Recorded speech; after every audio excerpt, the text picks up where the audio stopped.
Phil, how you doing? It's Michael and Don. Good. Good afternoon, guys. Good afternoon to you. All right, my first question is this. Your legacy is secure. As I said, you're probably considered the greatest coach or manager in professional sports history, 11 championships. You have a house on the beach. A lot of your family lives in Southern California. You have a gorgeous fiancée who lives there as well. Why did you take this job? Boy, I tell you, if you see a challenge or an opportunity, those are both words that come to my mind right off the bat. It's a challenge, obviously. This is a franchise that has not won a championship in 41 years.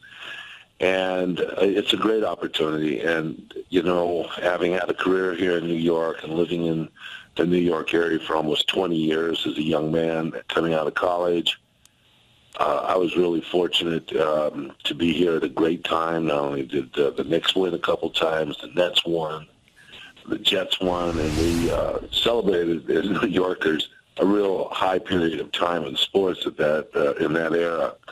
And, you know, that opportunity is there. I think it's out there again. The NBA has made some big changes in how things are done. Business is done in their new CBA with the contract between the owners and the players.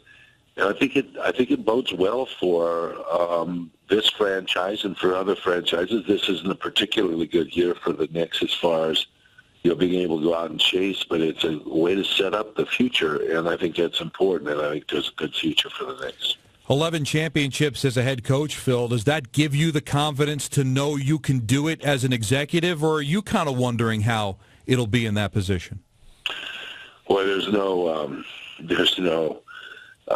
easy path for this, and, you know, winning as a coach, winning as a player is not, really anything other than just saying, you know, I think I've got an idea of how championship teams are formed, how they react together. This is what we're going to look for.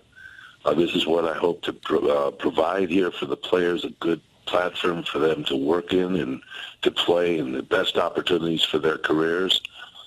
And to try and, build that atmosphere, that mood that the Madison Square Garden has provided as the greatest sports arena, as a chance for these young players to get on and do these miraculous things that happen in basketball, which is a lot of fun for everybody, and the fans here appreciate it.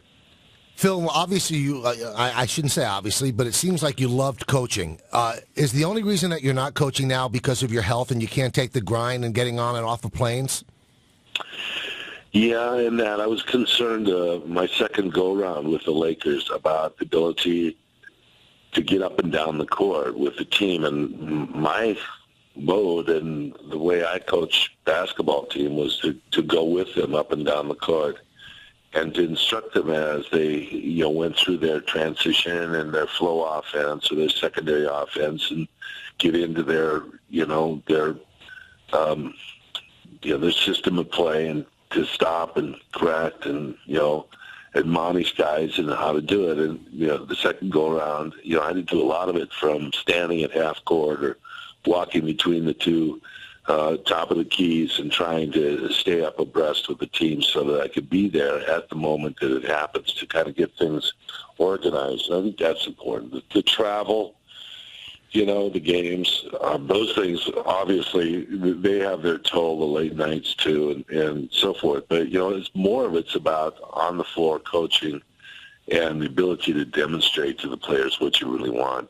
That was the reason that I stepped aside. And, there's generational things. There's a time, and I reminded Walt, Frazier, Clyde, when we were doing this post-interview after the event, of a time when we came into basketball in our rookie year, and I think Red was almost 50. He celebrated a birthday. I think he was 49, and we were like, wow, he's really an old man. And today's, guys that are coaching are, 64, 65-year-old guys and still coaching the game. So the game has absorbed coaches that have coached into later years, Popovich and Rick Adelman and, our guys that are, in their mid-50s and 60s now, and it has absorbed these guys. But there is there's a language, there's a communication factor that goes there, too.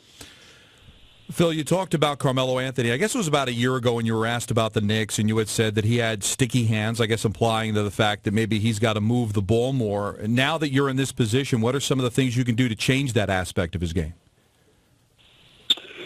Well, I think just provide him a format. Just provide him a coaching format that goes ahead and, says that, we understand that how great a scorer you are, but the reality is that, you're going to get double teamed, and to read that at the right time, get it in the right position, and, move the ball at appropriate times is really important. And, during that interview, I also expressed the fact that, my admiration for Carmelo's ability to score and what it's like when you're a great scorer. Sometimes you think it might be better if I'm double teamed than somebody else that's got an open shot. I got a better chance of maybe making that shot. And I've had players that have felt like that before.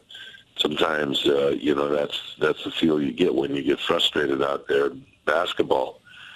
But to really understand that the team game is, you're embracing, endorsing a player when you give them an open shot is so important. And that's the team, atmosphere that you hope that these young men embrace, and they come forward and, want to play that style of ball where the ball moves and things happen and guys get open, and, then everybody plays better, and it becomes a bigger part of the game than, just an individual scoring.